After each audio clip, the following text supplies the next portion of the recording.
Good evening, everyone, and thank you for joining us. Rod has the night off. After Hurricane Fiona left Puerto Ricans without power and many areas flooded, help is on its way from a group of Nebraska first responders. Channel 8's Veronica Barreto joins us live in the studio with more. Veronica? As the government of Puerto Rico battles to get ahead, a Nebraska team of first responders is on its way to the island.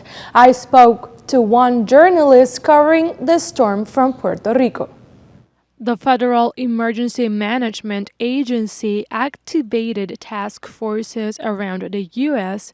to assist with recovery efforts after Hurricane Fiona hit Puerto Rico.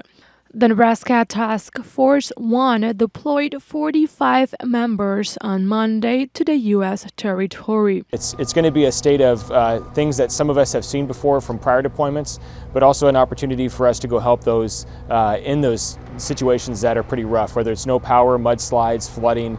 So whatever the challenges arises, our task force will be ready to address. In Puerto Rico, people's access to electricity has worsened since Hurricane Maria hit the island back in 2017. Even after the system was privatized in 2021, the people experience constant power outages. Puerto Rico's Governor Pedro Pierluisi says it could take days for the power to be restored, but Puerto Ricans are expecting it to take weeks. I think the electrical grid is easily one of the main concerns here in Puerto Rico.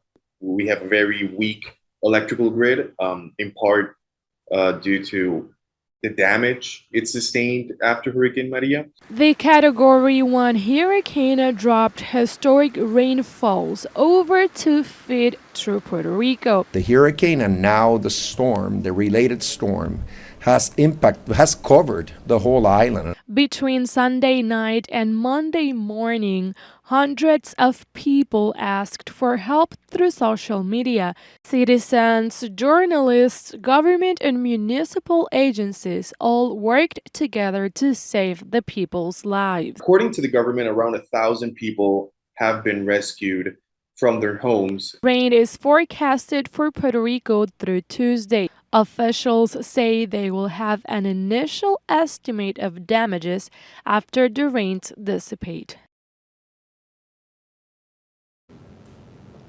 And the Nebraska Task Force 1 is expected to stay on the island from 14 to 21 days, helping with recovery efforts.